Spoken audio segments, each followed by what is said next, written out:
Hai GP Lovers, berjumpa lagi dengan Mimin di channel Garis Finish. Kali ini Mimin sudah menyiapkan berita terupdate seputar MotoGP untuk kalian semua. Enjoy watching!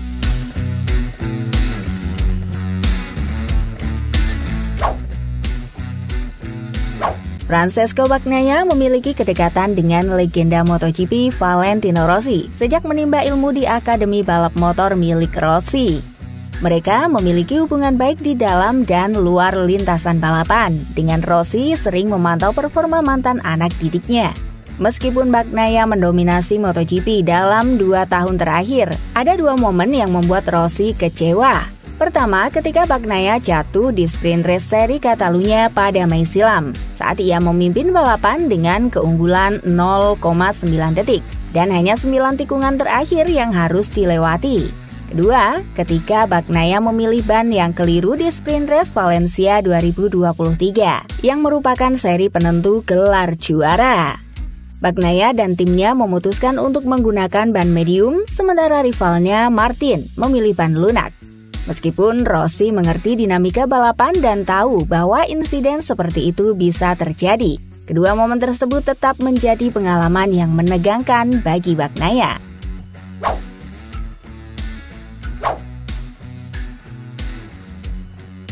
KTM Tech3 percaya diri untuk bersaing di MotoGP 2025 dengan duet pembalap top Maverick Viñales dan Enea Bastianini.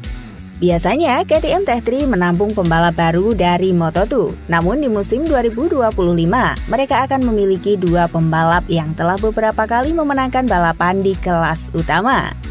Tim satelit KTM tersebut telah resmi mengumumkan perekrutan bintang Aprilia Racing Maverick Viñales dan Enea Bastianini dari tim pabrikan Ducati. Kedatangan Viñales dan Bastianini membuat bos tim Koyon sangat antusias dan optimis. Dia senang menatap tantangan baru bersama kedua pembalap tersebut. Koyon menyatakan bahwa mereka sangat bersemangat sejak merekrut Viñales dan Bastianini, dan akhir pekan setelah Mugello sangat menegangkan sekaligus mengasyikkan. Perekrutan ini merupakan sesuatu yang cukup baru bagi Tech3 secara umum, dan Koyon sangat optimis dengan komposisi timnya yang diperkuat Viñales dan Bastianini untuk musim depan.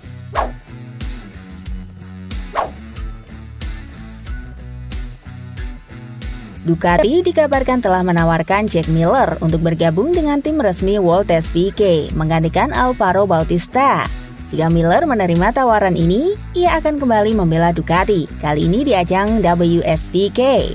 Alvaro Bautista yang kini berada 104 poin di belakang Toprak Razgatlioglu dan 40 poin di belakang Nicolo Bulega masih ingin memperpanjang kontraknya meski performanya menurun di musim 2024. Dengan anggaran sekitar 1 juta euro, Ducati mungkin memilih untuk memperpanjang kontrak Bulega yang lebih terjangkau.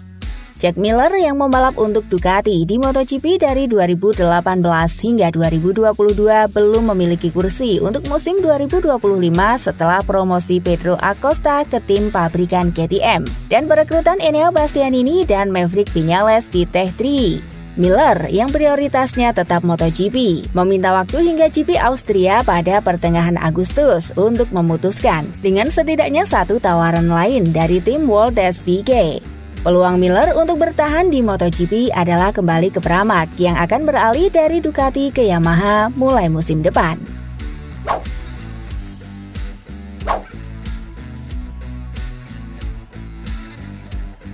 Pecco Bagnaia telah mengingatkan Marc Marquez untuk tidak repot-repot melakukan perang psikologis ketika mereka berbagi garasi Ducati pada musim depan. Marquez yang mendapatkan persetujuan untuk bergabung dengan tim resmi Ducati 2025 akan menjadi rekan setim Bagnaia, mempertemukan 2 pembalap dengan total 8 gelar MotoGP. Keputusan ini memaksa Enea Bastianini, Jorge Martin, Marco Bezzecchi, dan tim Pramac meninggalkan Ducati. Bagnaia mengakui bahwa Marquez adalah pembalap berbakat dan dia akan mulai memikirkan tentang dinamika sebagai rekan setim Marquez tahun depan. Meskipun diingatkan tentang kemungkinan permainan psikologis dari Marquez, Bagnaia tidak merasa perlu khawatir menganggap kekuatan mentalnya sebagai aset utama. Michael Liberty dari TNT Sports menambahkan bahwa meski Marquez akan ada di garasi, Bagnaia bertekad untuk membangun dominasinya dan tidak membiarkan Marquez mengganggunya. Saat ini, Bagnaia memimpin kejuaraan MotoGP dengan 10 poin di depan Martin dan 56 poin dari Marquez yang berada di posisi ketiga. Bagnaia mengakui bahwa musim ini merupakan yang tersulit dalam karirnya, dengan para pesaingnya seperti Martin dan Marquez menunjukkan performa yang sangat baik. Martin yang akan bergabung dengan Aprilia tahun depan diharapkan tampil lebih bersemangat dengan gaya berkendaranya yang cocok dengan motor Aprilia.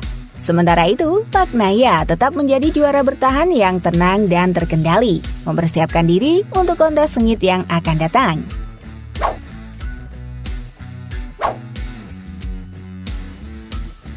Sebagai salah satu tim pabrikan besar, Repsol Honda belum menunjukkan performa kompetitif musim ini.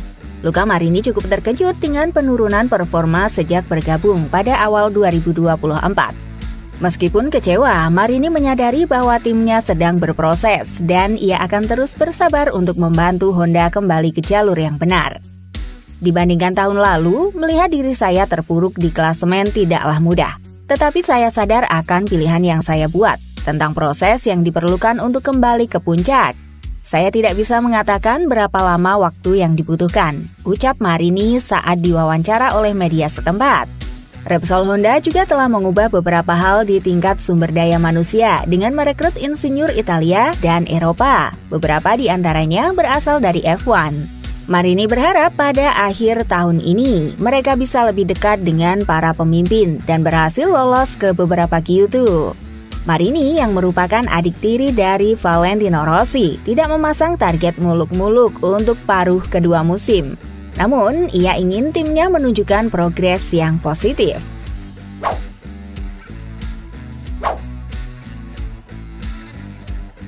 Jorge Martin dan tim Pramac merasa lebih sendirian dibandingkan tahun lalu setelah Martin mengonfirmasi masa depannya bersama Aprilia. Setelah diberitahu bahwa dia akan digantikan oleh Marc Marquez di Ducati, Martin tetap tenang dan segera beralih ke Aprilia untuk beberapa musim mendatang. Saat ini, Martin masih membalap bersama Ducati dan mengikuti World Ducati Week. Martin mengungkapkan bahwa hubungan mereka dengan Ducati adalah kisah yang indah dan menyadari bahwa mereka telah berkembang bersama dalam mengembangkan motor dan tim. Meskipun ada kekecewaan karena tidak bisa melanjutkan proyek bersama Ducati, Martin membuka kemungkinan untuk kembali di masa depan. Kepergian Martin juga berdampak pada Pramac yang tahun depan akan menjadi tim satelit Yamaha. Martin menjelaskan bahwa perubahan ini menyatukan mereka sebagai tim meskipun mereka merasa lebih sendirian dibanding musim-musim sebelumnya. Mereka sekarang harus lebih bersatu untuk memberikan 100%. Mengenai masa depannya bersama Aprilia, Martin tidak ingin terlalu berharap banyak dan menyadari bahwa proyek tersebut sedang berkembang. Dia optimis bahwa setelah beberapa balapan, mereka akan kompetitif dan meraih hasil yang baik.